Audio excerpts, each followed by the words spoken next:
least 372 homes were flattened and fell Are you curious? 150 vehicles. Yeah, I'm curious. FB did a video.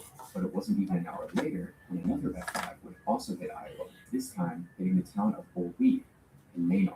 The tornado sirens only sounded for 15 seconds before power was completely cut to Old Wheat, which was then struck at full force, having schools, businesses, and homes razed to the ground. The last F5 tornado of that year struck Tracy, Minnesota on June 13th.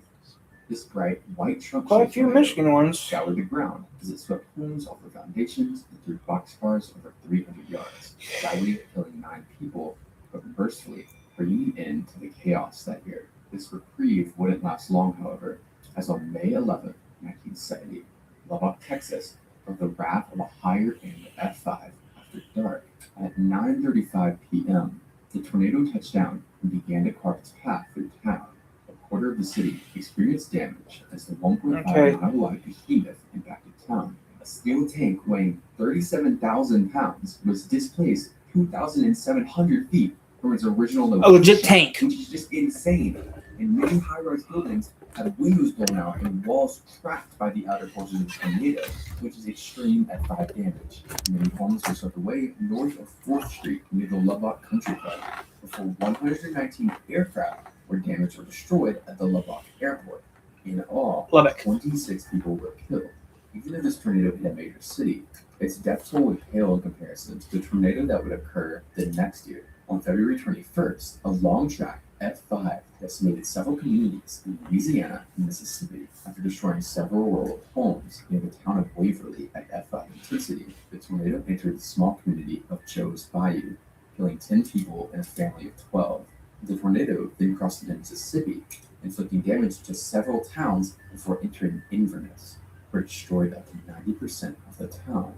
After the tornado dissipated, 47 people were left dead, nearly doubling the death toll from the 1970 Lubbock F5. Now we get to travel abroad again, this time to the southern hemisphere, where the city of San Justo, Argentina, was struck by an F5 tornado on January 10, 1973. Multiple factories were shredded and several homes were leveled. Cars were thrown hundreds of yards. One car being found embedded in a concrete wall. Some eyewitnesses reported the ground shaking as if a jet aircraft was passing overhead. 63 people were killed by this tornado, which is probably attributed to the fact that it hit a very poor area in Argentina. If you don't talk about Xenia, you're gonna be. If you don't talk about, you don't talk the tri-state tornado. That's one of the worst ones ever recorded. How many F6s have there been? One F6 tornado. That's it. 25 tornado. 25 is F6. Our Pittsburgh and U.S. General are showing up in homes and garages across America. It's because they're as good as the other top name brands. They just cost a whole lot less. 3 trusted names, all in one place. Only at Harbor Freight. A doula is a trained professional who helps you explore your options, choices, and desires during pregnancy, birth, and beyond. I'd be funny if you actually had. I can't imagine my. But meanwhile, back in the United States, another F5 would strike Texas. This F5 actually had fairly limited damage, as it only impacted 2 barns near Valley Mills, keeping them away and only leaving a piece of tin as a clue that they had ever existed. But this event pales in comparison to devastation that would occur the next year. The following year, Xenia we saw one of, if not the most catastrophic tornado events in recorded history. In 1975, super outbreak, producing 7 F5 tornadoes as they touched down in one day across 5 different states. The first F5 to touch down was the DePaul, Indiana tornado. Numerous farms were leveled, and the Morgan Elementary School had its roof and 4 classrooms destroyed. Fortunately, no one was killed though. But in Martinsburg, all but 10 buildings were destroyed. And at Daisy Hill, more homes were swept at F5 intensity. Overall, 6 people were killed. This was only a taste of what was to come. Xenia. Soon, the next F5 tornado touched down just west of Xenia, Ohio. Yep. This tornado is probably one of the It's like 4 worst hours from here. tornadoes to ever impact a town, ever. The tornado slashed through the Windsor Park and Arrowhead subdivisions Right, at flats. high-end F5 intensity, causing extreme wind rowing. In downtown, Xenia High School was wrecked, in the business district suffered major damage. 36 people were killed in Xenia, making it the deadliest tornado of the outbreak. Following the Xenia tornado, the next F5 tornado occurred in Friedenberg, Kentucky, after inflicting severe damage to several rural homes communities. The tornado barreled into Friedenberg at F5 intensity. Numerous, really well-constructed homes were swept completely away, and downtown was devastated, with 18 people dying on Green Street alone. The damage inflicted here may have been the worst damage inflicted in the entire outbreak. After the tornado were left dead, but still, the outbreak continued as F5 number 4 struck Sailor Park, Ohio. Several homes initially were hit at F4 intensity, but then the tornado crossed the Ohio River. The Moorhead Marina was the first region struck in Sailor Park. A large floating restaurant barge was lifted and flipped as a nearby house was lifted from its foundation and was thrown into the river. Several other homes were reduced to slabs before the tornado continued onwards, inflicting more damage to several Cincinnati neighborhoods before lifting. 3 people died during this tornado.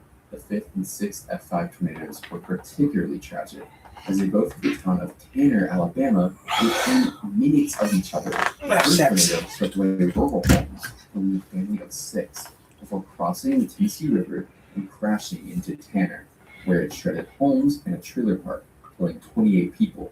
As rescue operations began I wish I had more videos. the second F5 tornado formed and struck Tanner again. The tornado crossed into Tennessee, where it killed 2 people attending service at a church. And then after both tornadoes had passed, the death toll was 44. But there was still one more.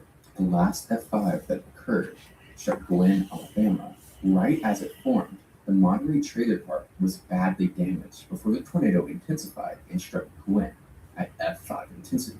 The damage here is perhaps some of the worst ever documented, with homes being completely swept away and some foundations literally being dislodged and even removed from the ground.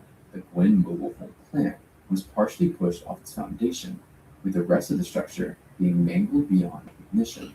The tornado moved on, inflicting more severe damage until it dissipated, leaving 28 people dead. 1975 would produce a short rest after the catastrophe of the 1974 outbreak, but the next year we would see the return of the F5. On March 26th, the town of Spiral, Oklahoma would be terrorized as the tornado barged in from the southwest. 70-ton railroad cars were rolled, and the town's railroad track was bent before the tornado crossed into State Highway 9. Here, it peeled off asphalt from the road and flattened homes along it at F5 intensity. There were 2 people just here. On April 19th, a particularly miraculous case would occur near Brownwood, Texas. An F5 tornado just narrowly avoided the town. The tornado bore down on a farmstead and a group of teenagers north of the town. The farm was wrecked as the group was caught out in the open, reportedly throwing them up to 1,000 yards. But by some miracle, every single person in the group survived. Jordan, Iowa experienced the last F5 of the year on June 13th. The tornado quickly grew to a mile wide as several smaller tornadoes, called satellite tornadoes, orbited around it. The tornado entered Jordan and destroyed nearly every building. Farm machinery was noted to have been thrown hundreds of yards. At Fujita, the man who had investigated the Fargo tornado before commented that it was one of the most intense tornadoes he had ever observed. The next 2 years saw a couple of F5 tornadoes, with the most notable being the F5 that struck Birmingham, Alabama on April 4th, 1977. Smithville Estate subdivision was impacted at F5 intensity. I'm just gonna set it and forget it and go to bed. Yep, I'm going to bed on camera.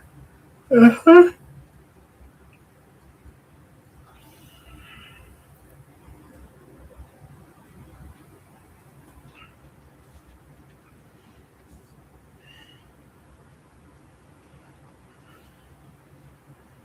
I don't know what I'm gonna do.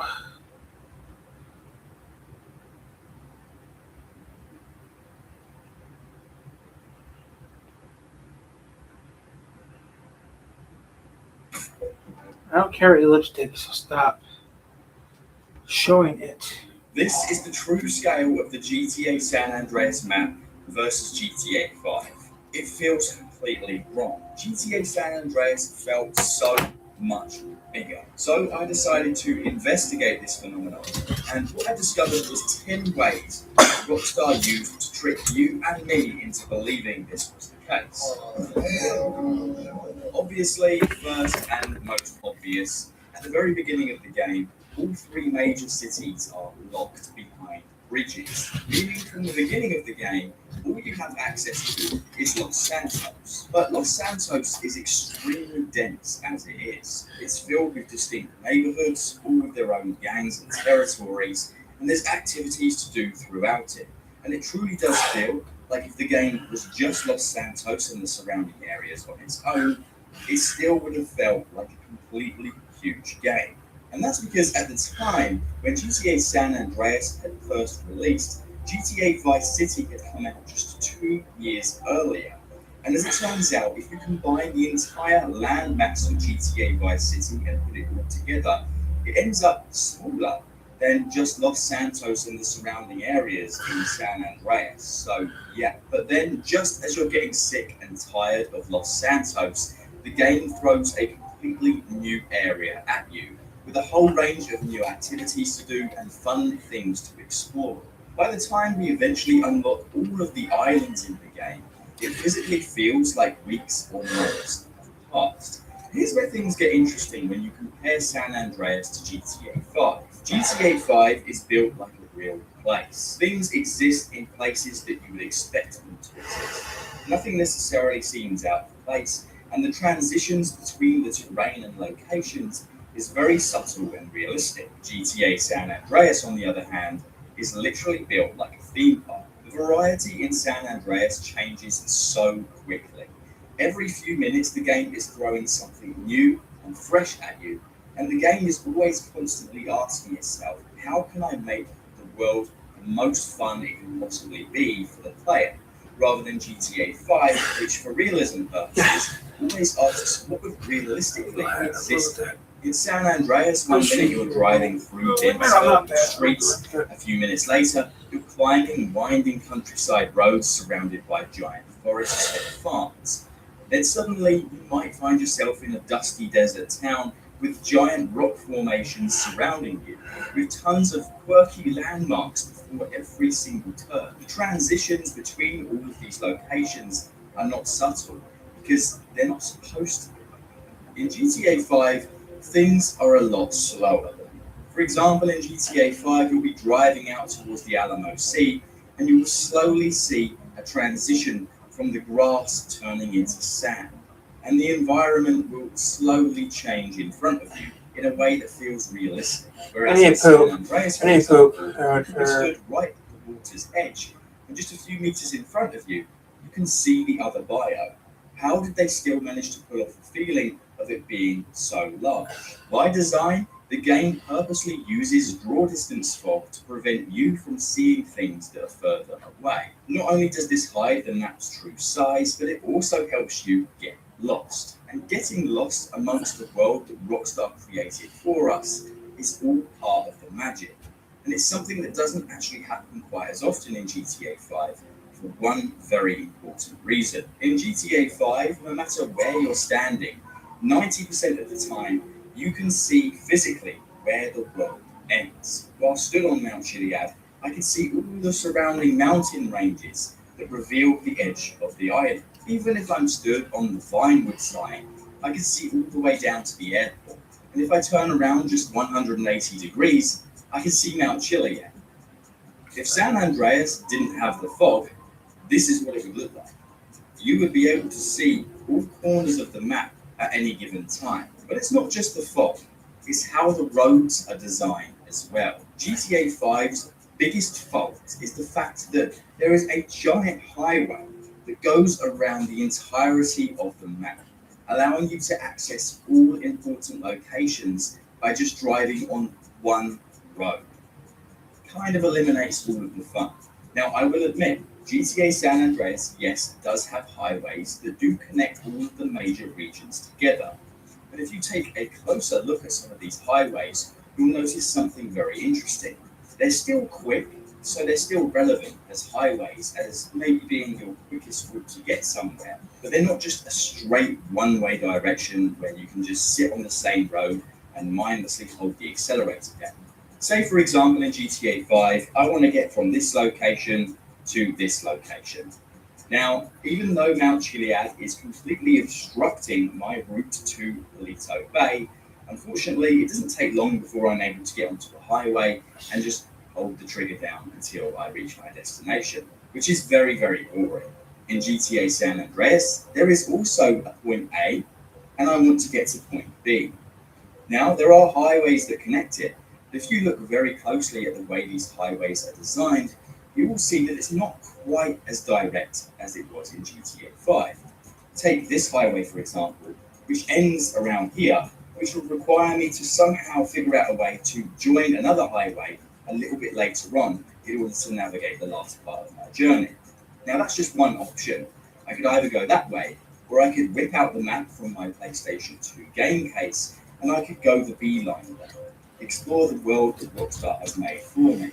And in order to it would require me to drive through winding roads, giant forests, navigate huge cliff faces that I can't just beeline it through, because if I did, I would end up falling off the cliff. The really sad thing is, it's not like GTA 5 is completely absent from locations like this. In fact, GTA 5 has some of the most beautiful locations in any video game I've ever seen.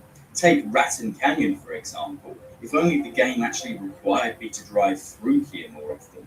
And here's where the main problem really comes from. Well, it all comes from the game's GPS. You see, GTA San Andreas doesn't tell you which route is the most optimal to get from point A to point B. Instead, you either have to keep pausing the game and hoping that you're heading in the general right direction of where you need to get to, or, like I said, you whip out the actual physical map the game came with, like a goddamn explorer. GTA 5 has amazing canyons, amazing giant hills and winding roads, but if the GPS isn't telling you to go down that route, then you're never going to explore it, and your route is always going to be the most optimal, boring, and the same every time. And I get it. It's not like it's Rockstar's fault. They're trying to parody the modern day, where everybody values convenience and saving their time.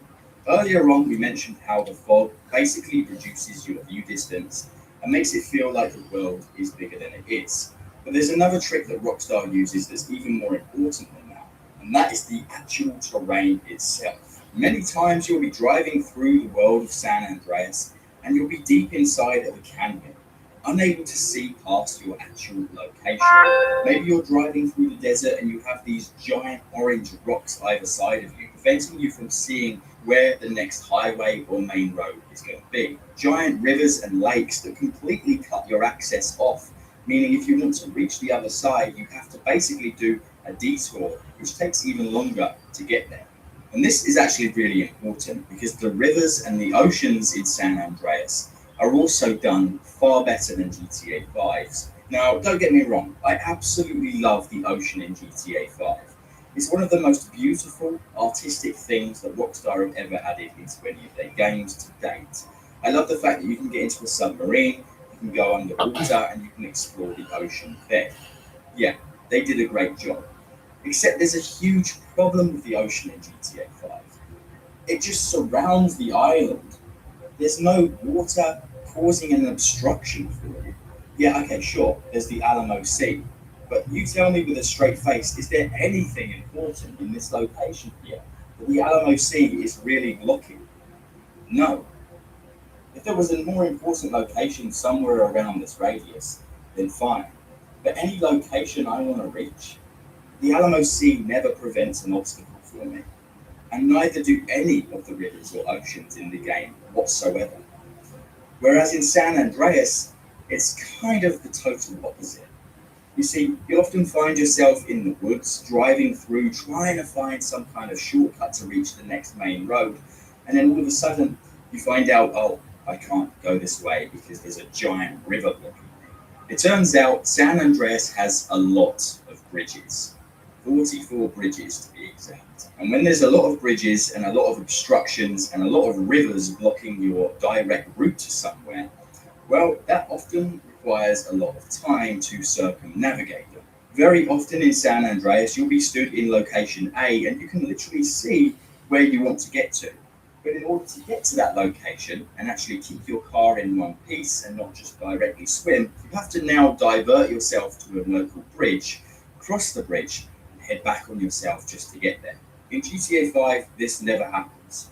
Water does not become a problem. And have you ever noticed that the landmarks in GTA San Andreas really help sell the scale of the world?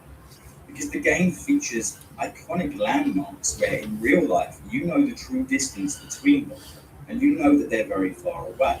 But take a note of how Rockstar placed these landmarks, because they did it very strategically. Mount Chiliad is located way in the bottom corner of the world, as far bottom left as you can get. The next major landmark is the Golden Gate Bridge, which just so happens to be the complete opposite side of the map, way up in the top left, as far away as you can possibly get from Mount Chiliad. Officer Material, it isn't what you wear, it's who you are.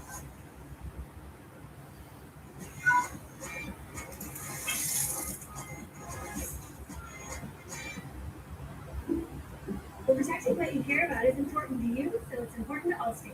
That's why we have a plan to protect just about anything, like this car and this awesome money. This golf cart, it's protected. If it's important to you, it's important to us. You're in good hands with Allstate.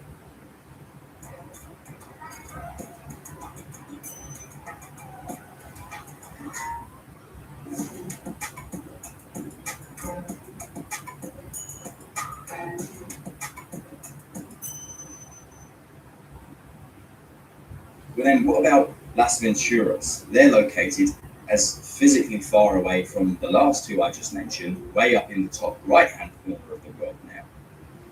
Yeah, so Rockstar placed all of these landmarks very purposely in almost the exact far corners away from each other. And by placing all of these very iconic real-life landmarks as far away as they physically could from one another in the game, it helps sell the illusion that those distances really are far away. Almost every location, small town, through town, in the game has something worth stopping for. Whereas in GTA 5, the same can't really be said. I mean, Grapeseed, what the hell even is Grapeseed? Does anyone care about Grapeseed? I don't care about Grapeseed. And as you drive through these areas in San Andreas, you may notice something very special.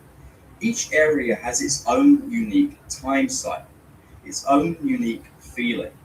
If you're in Los Santos, you'll find it to be very blue and orange. You know the feeling. You know, like the first time we played this game, it had that piss filter all over it.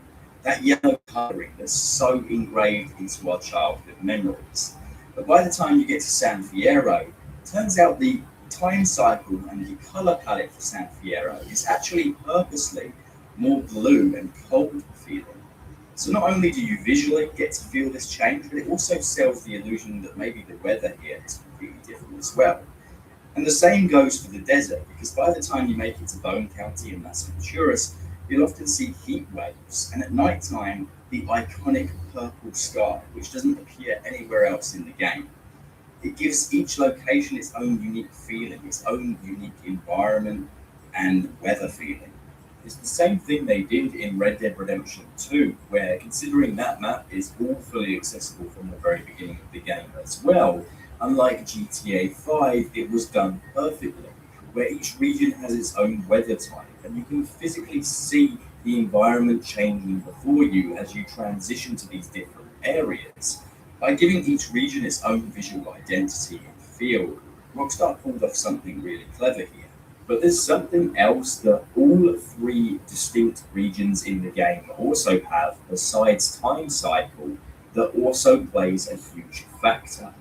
Every location has its own major airport, and I'm not talking small runways like in GTA 5. San Andreas, on the other hand, has a major airport terminal in all three major cities. Their existence makes players mentally treat the cities as far apart, so long as the cities that they're located in definitely feel different as well. Flying between cities feels like a far greater distance than just flying between small airstrips in the very same island. In GTA 5, you don't even have the function to fast travel via airports, whereas in San Andreas, you can easily go to an airport, buy an airplane ticket, fly, watch the flight take place, and land in another airport, which is very immersive. And when we were kids, it really made the world feel huge. Now, interiors are very important.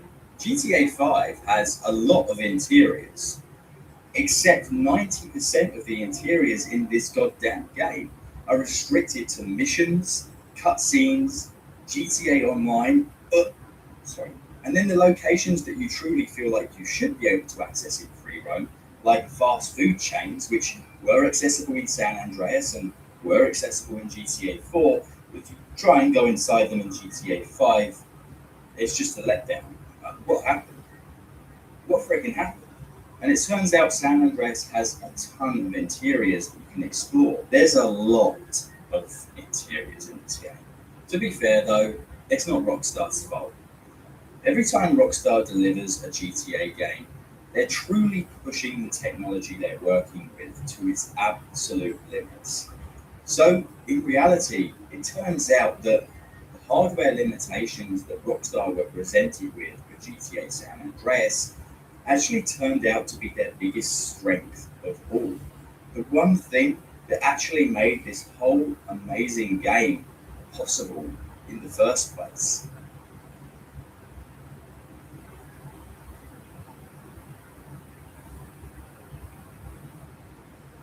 It's just like our new house. I hope you have an American Home Share warranty. Leaky toilet? Fixed. Oven beyond repair? If AHS can't fix your comfort item, then replace it, no matter its age. Sign up today at ahs.com.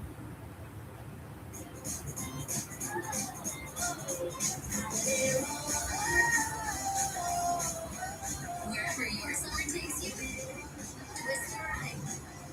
With Twizzlers, the twist you can't resist.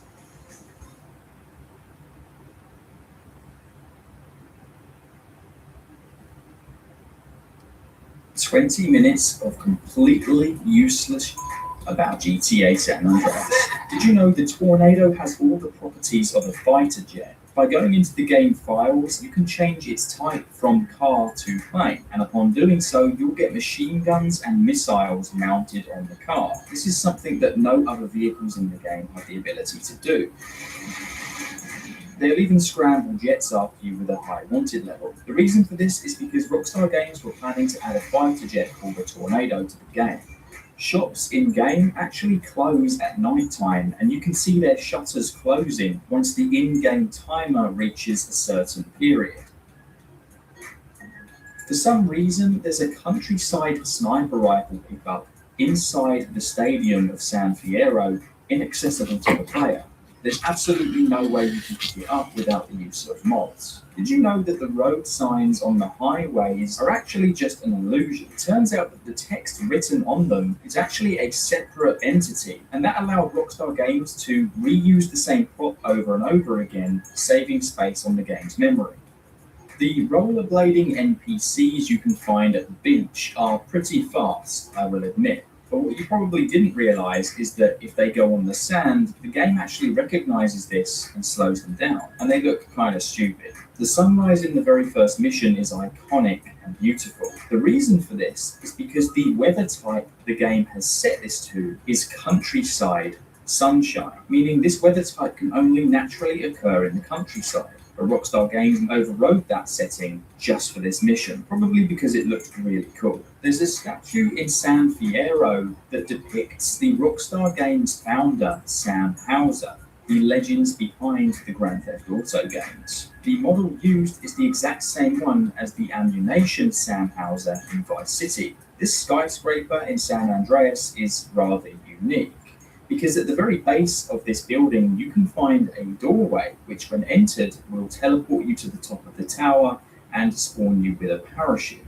There's a similar location to this in the desert near the Big Ear, where if you go to the base of this radio tower, the same thing occurs, teleporting you to the top with a magnificent view and a parachute. Pretty cool. The symbol found on the paramedic vans is rather questionable to say the least. That's definitely the sign of life, I'll give them that. There's a luck stat that can be found in the game's statistics menu. However, even if you max the stat to 1000, which is the maximum possible, it literally does nothing. CJ will never win anything anymore or have any better luck, regardless of whatever this stat says. The Hot Knife is a pretty awesome vehicle, and they actually went through the effort of putting a rotary engine that is animated on the vehicle as well, which is pretty crazy detail. Did you ever notice that CJ's clothing will actually blow around in the wind? It sounds like a small detail, but it's the small details that make the game. If you get into a completely clean car, after driving around for several minutes, you will then come to the discovery that the vehicle will be covered in dirt and grime. The BMX is the strongest vehicle in the entire game, stronger than a Rhino tank. By using rockets, satchel charges, grenades, and even pure fire, nothing will stop the BMX from being rideable. The only thing that will destroy it is dumping it into the water. Considering the game gives control to CJ from the very beginning of the game, the highest percentage of game completion you can get at the very start of the game is 13.37%. This can be achieved by completing various side missions and getting all of the collectibles. So you can complete a significant amount of the game early on. There's a fat version of Big Bear found in the game files, but the skinny version of him is the only version used in the entire game. There's a billboard that says True Grime on it for a street cleaning company. This is probably Rockstar poking fun at the True Crime series. The mission Body Harvest is pretty iconic, and it's the first mission that introduces CJ to the Combine Harvester. And it was really one of those missions which made you realize that San Andreas was going to introduce a lot of really cool vehicles. But it's actually named after another Rockstar game called Body Harvest, which is pretty cool. By pressing caps lock on PC, you can actually activate or deactivate the searchlight on a police Maverick, but sadly you cannot actually control where it points. There are trash bags around the game where you can actually see flies flying around them. That's literally the fact. If you take a BMX to a pay and spray, you'll get a unique message saying, "I don't do toys." This kiosk or guard booth at the San Fierro airport has a computer with a really interesting CAD screen or some kind of game development going on there for an office. In CJ's house, in his mother's bedroom, you can find magazines with actual pre-release screenshots of San Andreas gameplay on them, which I thought was pretty cool. Fort Carson in the desert, near Tierra Nevada, has its own spin-off Vinewood sign. Next to that, there's a Clucking Bell, which is the only unique Clucking Bell of its type, because it actually closes and opens at a certain time of day. As you can see, it opens at 6 a.m. And every other fast food location in the game is open 24/7.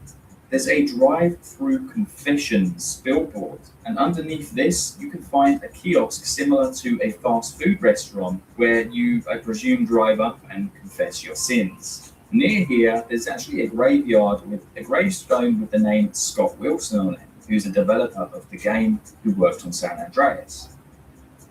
There's an electrical post, or telephone post, I guess you could call it, out here in the countryside near Blueberry. Now, using a free cam, we can see that this post goes under the ground, and the majority of it is actually below the surface. Well, it turns out this is exactly in the 0 point on the map, so Rockstar probably used it as a reference point to know where the middle of the map was.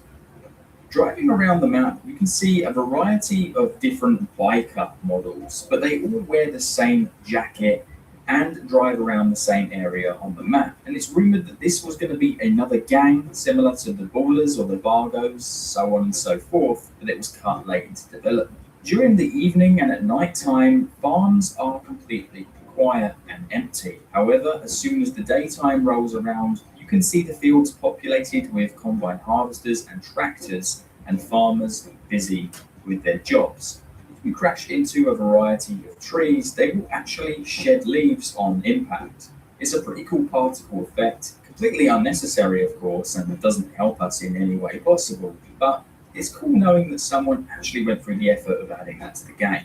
Up in Mulholland, in the Vinewood Hills, you can find this strange piece of road, but what's unique about it is that if we go onto the pause menu and look at the map, it shows that this should connect to the main road below, but it doesn't. There are a total of 233 purchasable items of clothing across 6 separate clothing stores in San Andreas, and the totals are as follows. There's 75 torsos, 43 pants, 41 shoes, 17 glasses, 12 watches, 12 chains or pendants, and 33 hats. And that's just the clothing that's available to buy in the shops. And there's even more when you account for outfits, special outfits, and other things in the game. During the mission Tagging Up Turf, CJ needs to spray a variety of spray tags. And during one sequence, Sweet heads off and says he's going to go and, quote, do another hood. But as it turns out, he's not doing anything. He's literally sitting in Grove Street in the passenger seat, just waiting for CJ to finish whatever he's doing instead. I don't know why they did this, but I guess Sweet needed to be somewhere in the game's memory close by, so I guess that's why. So during the mission Burning Desire, where CJ has to burn down the house and he meets Denise for the first time, there's actually a Vargo who looks like he's on the telephone, but I guess Rockstar Games forgot to add it, so he's basically talking to his gun. While using thermal goggles, they actually didn't have to add this at all, and this is crazy that this is a feature in the game, but if you shoot pedestrians, you can actually see their body temperature going cold through the thermal scope, which is crazy. You can see how the bodies go from red with the body heat, and as their body goes cold and they're losing blood and they die, well, they become more blue, which indicates cold, which is pretty crazy.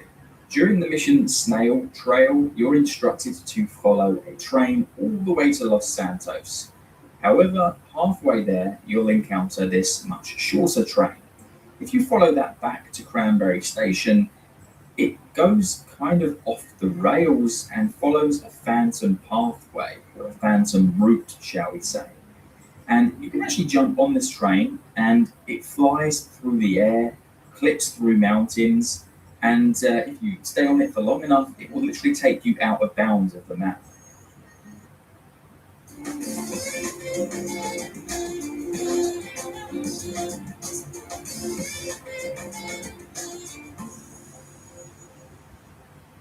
You can get instantly approved for up to $4,000. Shop for anything you want in-store or online, up to $4,000, all without using credit. Go on, get happy instantly.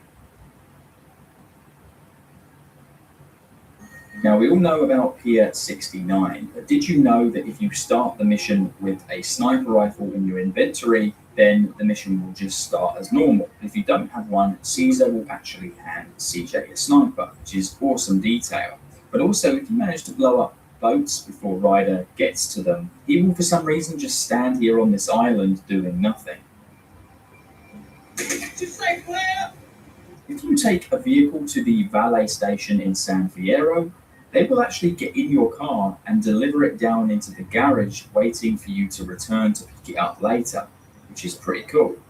Did you know that when you change radio stations, CJ will actually do an animation that shows him swapping the stations, playing around with the buttons, whatever. If you're driving a cool supercar or something high-end or luxury, NPCs will actually stop and stare at you. Now, this happens a lot more with the women in-game and probably has something to do with the sex appeal statistic, but it's a pretty cool addition to the game. Now, in Zero's RC shop, you can actually find trading cards and action figures that resemble previous Rockstar Games protagonists. But that's not all. You can also find Manhunt figures and RC model vehicles that resemble vehicles found in the game, which is pretty cool in my opinion. So during the mission Drive-By, it turns out that CJ actually cannot get a wanted level no matter what you do. So this is actually used by various people to enter other islands early in the game without getting a wanted level, and it allows the player to explore the map freely without any consequences. During the races with Woozy Moo and Catalina and Claude from GTA 3, we're led to believe that Catalina is in the car with Claude, which she should be, but there's a glitch in the game where for some reason it's Woozy with Catalina in the passenger seat. Despite Grove Street families being green in the final game, the original colour of them was going to be orange. There's a few things that suggest this to be the case. First of all, CJ can get a tattoo on his back which says Orange Grove Families. Another thing is that in beta screenshots, all of the characters are wearing different colour outfits, and the game's artwork also depicts a lot of orange, not green, as well as some graffiti that says Orange Grove Families that can be found in the sewer systems. It's believed that this was cut late into development, and these are just files left over. The video's far from over, but if you've made it this far in, you're probably enjoying it. Around 90% of people that watch my videos aren't subscribed to my channel. I'd love for some of you to stick around. I upload tons of GTA content, so make sure you guys subscribe if you're enjoying so far. There's a cut mission in the game called Impounded. This mission would take place immediately after High Stakes Lowrider for Caesar and would begin with a cut phone call. Take a listen. Now who's the loser? I guess I am, Holmes. Oh, Caesar, sorry, man. I thought you was kidding. We got this thing going on since we was kids. That's okay, you look good today. Yeah, thanks. Anyway, I called invite you over. Your sister said we should hang out, get to know each other. Okay. What you got planned? Hey, you want to see my garage? I got some beer. Yeah, okay. Hey, bring a nice car, Holmes. I'll tune it up for you. For sure. I'll see you later. From here, CJ would go to Caesar's house and meet with Kendall, and that's when CJ's car gets towed away. And we actually have some of the audio from the cutscene, so take a listen to that. Hey, where is it? What the? That thing you said your ride was here. Oh, it's been towed. Oh my God. Long. Damn, what's the matter with this city? You always towing people's. From here, CJ and Caesar would go to the Los Santos Police Department and steal back his vehicle. It was intended to be a mission that introduced us to the now cut vehicle impound feature. There's another cut mission in the game that would have been given by Crash Officers Tenpenny and Pulaski around the same time as Burning Desire and Grey Imports.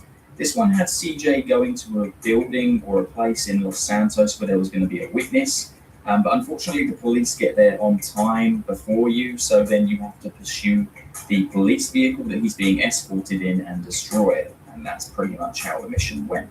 Now, I'm sure many of us, when we were much younger playing GTA, wondered what the unusual N symbol was on the map, not realizing, obviously, it meant north. Just me being an idiot? Okay, well, as it turns out, if you did try and follow that symbol, if you head as far north as possible, the game begins to bug out and will break eventually if you go far enough.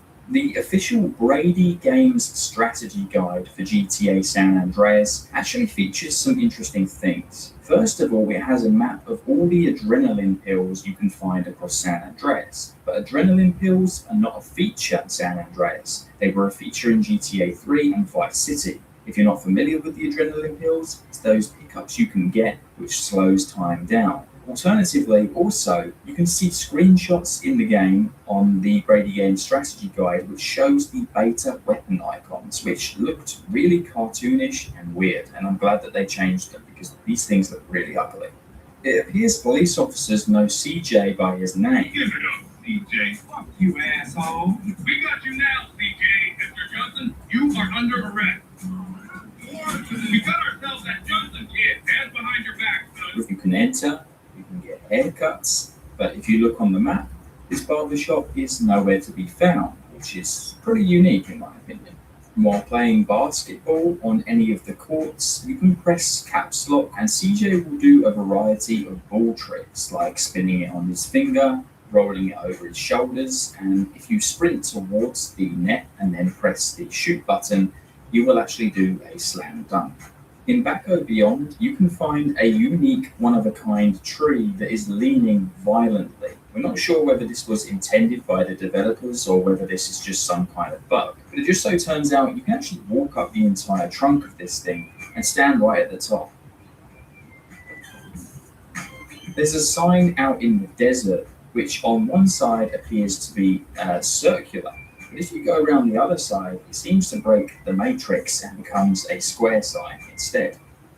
There is an alternative dialogue in the mission Running Dog with Big Smoke, which was cut from the game that would have revealed his betrayal a lot earlier, or at least made it more obvious. Let's go home. I gotta eat, man. Okay, say, Smoke, what's going on with you and Tenpenny? Who? Tenpenny. Man, I ain't never heard of him. I saw him leaving your apartment. Oh, is that his name? Yeah, you know it is. Man, it ain't nothing. He a buster. Likes to give people a hard time. You know that, bro. But you know me. It takes more than a fool like him to bug me out. The statue of Big Smoke found in the Crack Fortress is actually his beta model that can be seen in a variety of beta screenshots. But that isn't the only character who changed. As you can see, Ryder in the bottom of the screen looks totally different, and so does Sweet as well.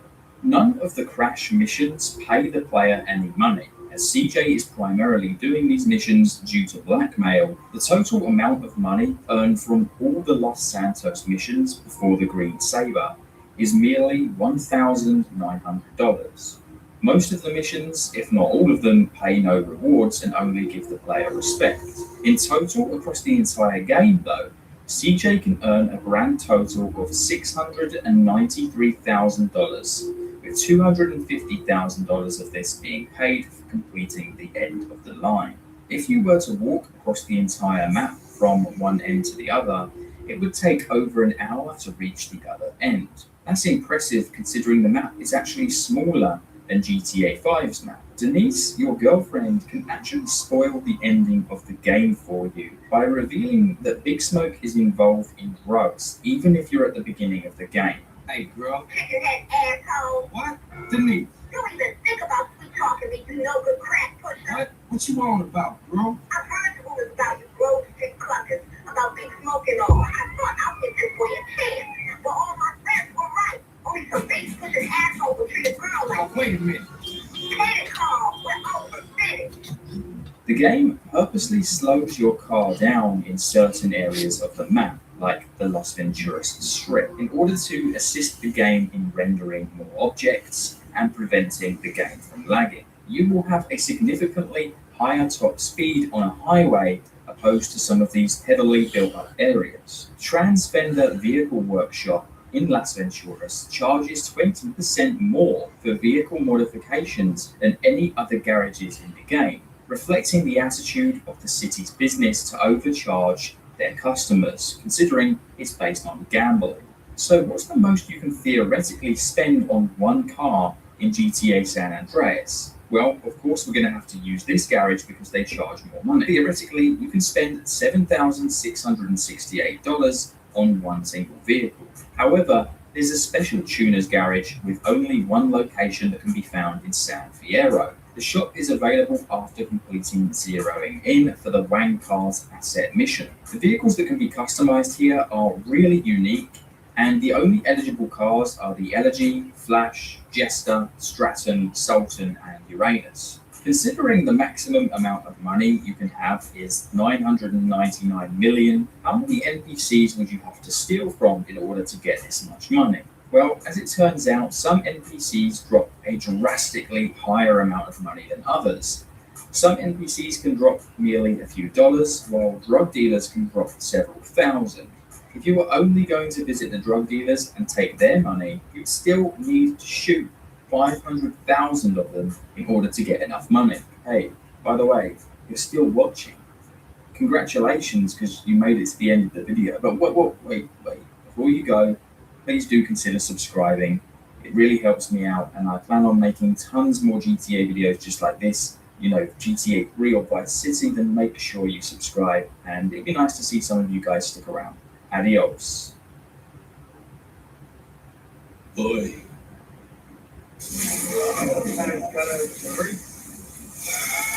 Police is here!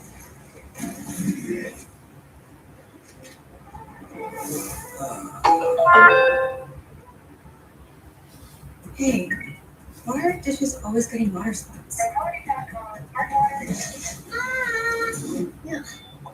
Hey, Logan. Heard you've got water problems.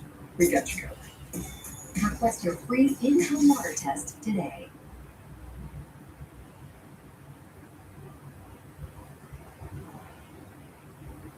Twenty more minutes of completely useless information about GTA San Andreas. Here we go again. Have you ever seen a hot dog van in Grove Street before? Probably not. And no, this isn't a mod. In actuality, hot dog vans just like this one found in the desert can be towed using a tow truck. Fascinatingly, the marker to purchase food from them is actually tied to the vehicle, meaning wherever you tow these guys to, you can still purchase food when standing by them. Remember that Sprunk billboard the homies crashed through in the mission reuniting the families? Well, this billboard can be destroyed early on using explosives. You can even see where it doesn't quite connect properly to the rest of the sign. This can also be done with a bridge that's overlooking Grove Street as well, which Tenpenny crashes through in the final mission. The Leviathan helicopter shares the same properties as the seaplane and the Sea Sparrow as well, meaning it has the ability to float on water. And due to it being really slow, most players probably wouldn't have opted to fly this thing. So plenty of you guys probably didn't even realize that this helicopter could do this. Saving your game at Mad Dog's crib can cause a major glitch, rendering all the basketball courts in the game inoperable. The save pickup just so happens to be just within the proximity of the mansion's basketball court. Basketballs that trigger the minigame have a scripted zone that activates and spawns a basketball, which CJ can then walk into the radius of and actually play the game. Usually this script would deactivate as soon as CJ walks away and outside of the zone. However, if the game is saved while the script is active, so for example if the basketball is on the court and then the player saves the game in the mansion, the script remains indefinitely activated, preventing the basketball from spawning again unless the player starts a brand new game. The windsock at the airstrip will change and react accordingly to different weather types. On a sunny day, it might gently blow in the breeze, but on a rainy day, it will make wave much faster. Fun fact, aircraft also react to the weather as well. See here, this is a video of me taking off in a plane in sunny weather, and it results in minimal disruption and turbulence. But in the rain or thunderstorm, using the exact same aircraft, I'm not pressing any directional buttons, but the plane is being blown far off course, which is pretty impressive detail. But did you know that they also included this for the watercraft, the Vortex? In a thunderstorm, if you just sit there on the water, you'll be blown around by the wind. Did you know that you can pick up passengers in a bus in Los Venturas? This was a feature that was present in GTA Vice City, but it's something that went unfinished in GTA San Andreas. This is also only exclusive to Los Venturas. As you can see, a very small select handful of bus stops will allow you to park next to them, and the NPCs will actually get on board. If you try and drop them off at another station or stop, then they won't get off. Pretty cool to see though. Deep in the code, there's a scrapped dynamic earthquake system. Transit between Los Santos and the Greater Red County area is still strictly limited following last month's earthquake. Officials are not confident as to when things will open up again. The weather type earthquake exists, but it's set to 0, which means off by default. Now, if a modder forces it on, the earthquakes will occur, but they're seriously buggy, launching NPC cars into the sky and making CJ wobble strangely. This chaotic result is probably why Rockstar never added it to the final game, but with a little bit of tuning and using some mods, you can get this to work pretty well. The gas canisters found all around the map are labelled Casa Gas, which is a reference to Casa City, the setting of Rockstar's other game, Manhunt. I guess San Andreas imports gas from Casa City, also proving that Casa City exists in the same universe. Now, in the code, Rockstar Games left traces of an admission pack system, an early idea to support downloadable mission packs on the PlayStation 2. The menu and save game coding for loading mission packs are present, but it shows that Rockstar had considered post-launch content for San Andreas. This would have been years before content DLC became common in most games. However, once upon a time, a QA tester who worked at Rockstar Games stated on NeoGAF forums that there was a planned DLC in which CJ would pilot a submarine and a variety of top-secret government missions. And I even DM'd him myself, and he just left me on red. So, yeah. If you take out a camera in the presence of one of CJ's girlfriends, he will tell them to pose for the camera and they'll actually do it. Wherever you aim the camera, your girlfriend will go and stand in frame. So you can take some pretty cool cinematic shots wherever you go. This is a feature that also exists with the homies, and you can even give them the camera to take a photo of CJ. Now, there's enough cut pedestrians to populate an entire new town in San Andreas. Some of these are beta peds that never got finished, but others are so detailed and have so many dialogue lines that it's probably more likely they just weren't implemented properly in the final game. First of all, we have this guy here, which is an unused security guard. He has quite a few voice lines, but is never seen in the final game unless a bug spawns him during a vigilante mission. Next up is the Mediator, a strange pedestrian who looks almost like a Chinese version of Claude Speed. According to leaked files, this guy would have shown up in the mission Mountain Cloud Boys. Next up we have Psycho, a very strange pedestrian in a green outfit and no voice lines or any indication of what he would have done. But judging by his appearance, he's either some crazy military guy or he wishes he was.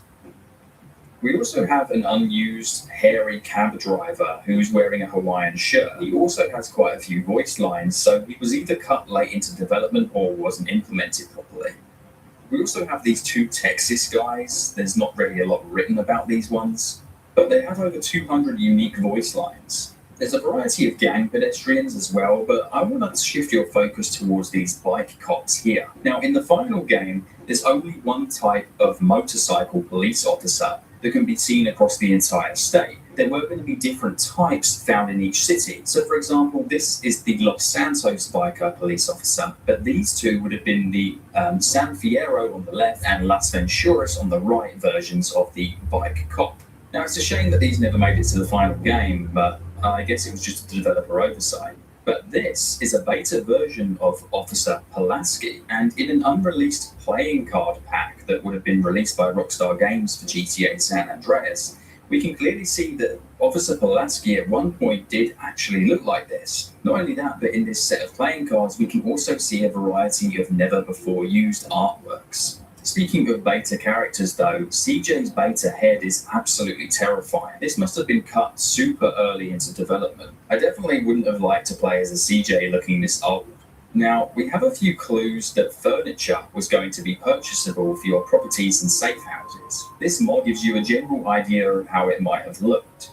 This is something that's seriously advanced and not even something that future GTA games to date have ever offered. There's also 5 unused strings of code which reference likely furniture shops. Cheap furniture, nice furniture, and expensive furniture are just to name a few. Also, we can find furniture shops dotted around the map that still have a similar door that's found on enterable properties throughout the game. There are also some leftover strings that would imply you would have been able to buy electrical appliances and likely display them in your house. There's a mysterious police bride hidden inside of this building near the driving school in San Fierro. A knife can also be found inside the tunnel nearby. I'm not sure why San Fierro has so many unusual weapons hidden behind walls, but I guess something must have gone wrong with whoever was dealing with the pickups in these areas. Top Headaches got you down. New Excedrin Rapid Relief starts to work in 15 minutes, getting you back on your feet right when you need it.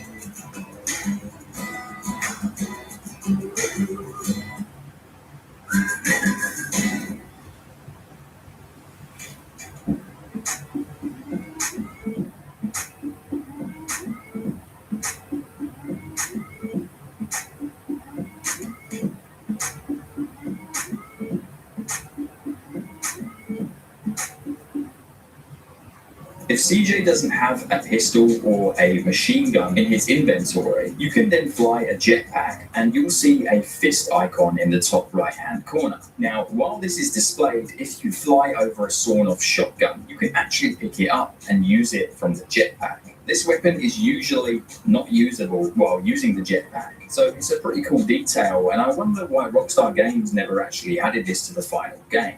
Now, in the weapons.dat file, there's a string that seems to imply that the jetpack would have counted as a weapon at some point in development. Now, what's interesting is that in the final game, the jetpack is actually registered as a vehicle, which is why when you're using it, you can still use other weapons, and also it doesn't have its icon in the top right-hand corner. However, this is what the unused HUD icon for the jetpack would have been.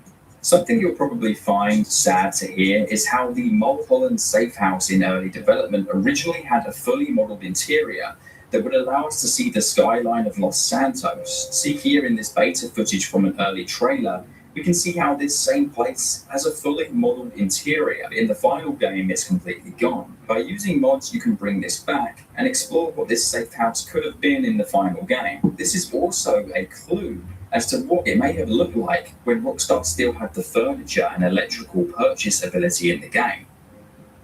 It was intended that the player could ride or drive the tram in San Fierro, and maybe even shoot out of the tram in free aim mode like we get in some missions. I guess we'll never know how this exactly looks, but we do have some audio files which appear to be police dispatch audio. 1021 is Central Authority. Suspect last seen in a tram. In a PlayStation Extreme article dated September 2004, it stated that the cable cars or rails in San Fierro would be jackable and drivable. So I guess this was a real thing and was only cut very late into development.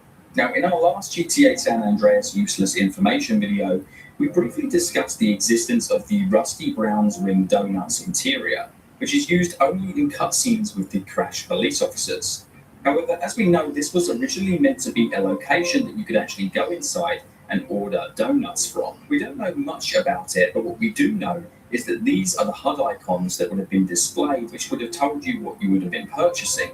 You can also see from these strings of code that none of these options on the menu had a healthy variant, obviously because they're donuts. Unlike other fast food restaurants in the game where you can at least order a salad or something healthy, if you take a look through the Brady Games strategy guide for GTA San Andreas, now in some of these really early screenshots we can actually get a glimpse that some of the weapon icons were extremely different to what we got in the final game. So let me just show you this mod which has replicated what the original beta icons would have looked like. As you can see, they're a lot weirder, they're a bit more cartoonish, and some of them are kind of bendy. It looks kind of unusual, so I kind of get why they removed it from the game, but it's definitely interesting to look at. In the movie New Jack City, an entire apartment complex called the Carter Complex is taken over and turned into a drug fortress. This was the direct influence used for Big Smoke's crack fortress at the end of GTA San Andreas, and the devs even used the tag Carter in the game files for this building. Did you know that the stairs at the Los Santos airport are tuggable using the baggage handler? This can then be used to access planes like the AT-400, which doors are way too high in the air for CJ to reach. It's really cool how tiny little things like this exist in the game, and plenty of us would never have even known. Have you ever wondered why you can't purchase Molotovs from Ammu-Nation and they can only be found around the map as a pickup? Well, obviously, that's because Molotovs themselves are sort of a DIY weapon. But it turns out in the original scripting, you were meant to be able to make 12 Molotovs for $50 from any gas pumps around the map, filling up bottles yourselves at the gas stations. There's a few mods that recreate how this would have been done, and then we saw the feature in Chinatown Wars on the DS. So it's definitely something that Rockstar Games revisited later on. In an interview with French gaming site Duac2, Leslie Benzies, former lead producer of Rockstar North, stated they had the idea to add multiple protagonists to GTA San Andreas, and scrapped the idea due to technical limitations. But amazingly, the code for this still exists in the game. Now, the game has the ability to keep different stats and money separate from one another, meaning that the game definitely has the ability to keep track of more than one protagonist.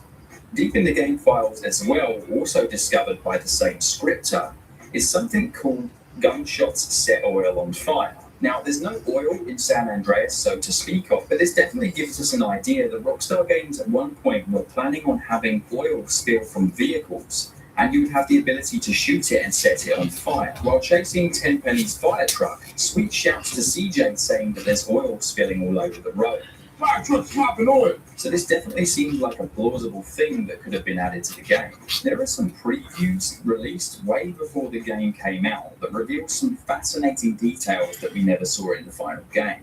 For example, in the unofficial PlayStation 2 magazine, issue number 87, it states that the Flats and the Ballers are two confirmed rival gangs. Now, I'm not sure who the Flats are exactly, but it sounds like a beta name. It also confirmed that the Orange Grove families was the name for Grove Street families, and also stated that there are 16,000 unique objects in the game, opposed to GTA Vice City's estimated 5,000 objects. Another thing that's really interesting is it said that the first 3 missions in the game were titled Menace, Drive-By, and Reuniting the Families. Interesting. Menace is definitely not a mission title in the final game, and Reuniting the Families doesn't come until much, much later. Interestingly, in the unofficial PlayStation 2 magazine, issue number 52 from the UK, it also states how the mission Menace is one of the earliest ones to encounter. It also mentions that you have the ability to purchase tobacco and smoke cigarettes. Really interesting stuff, and I wonder what happened to all of those features.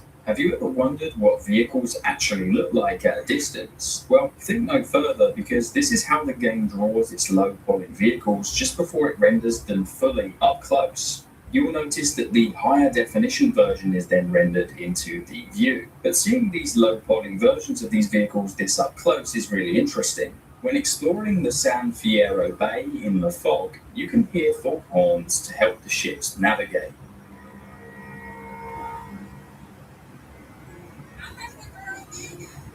If CJ doesn't call Denise for quite a while, she will actually ring up into the local radio station to complain about him live on air. You gotta send out for Denise and Gabby for her man.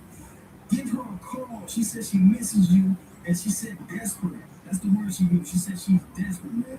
What is this, man? This ain't Lonely Hearts. This is regular Los Santos. It's all good, though. We gonna keep moving around here. In case you didn't know, Guns N' Roses lead singer Axl Rose is the voice of Tommy Nightmare Smith on the in-game radio station KDST.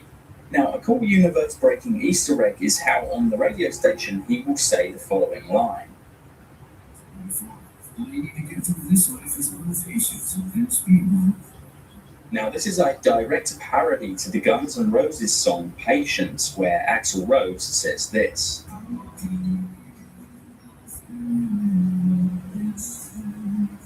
In the back of the army truck called the Barracks, you can find crates labelled ammunition, but also do not eat, which is a subtle but comedic joke left in by Rockstar. Reddit user Mechanic has spent years scouring the map of GTA San Andreas, and he's found some pretty important source locations. Let me just say, this is seriously impressive stuff. He managed to find places from which textures were taken or shapes and colours were used in order to basically create the shopfronts you see in San Andreas. I had no idea all of these locations actually existed in real life, and I thought they were just places that Rockstar Games created themselves.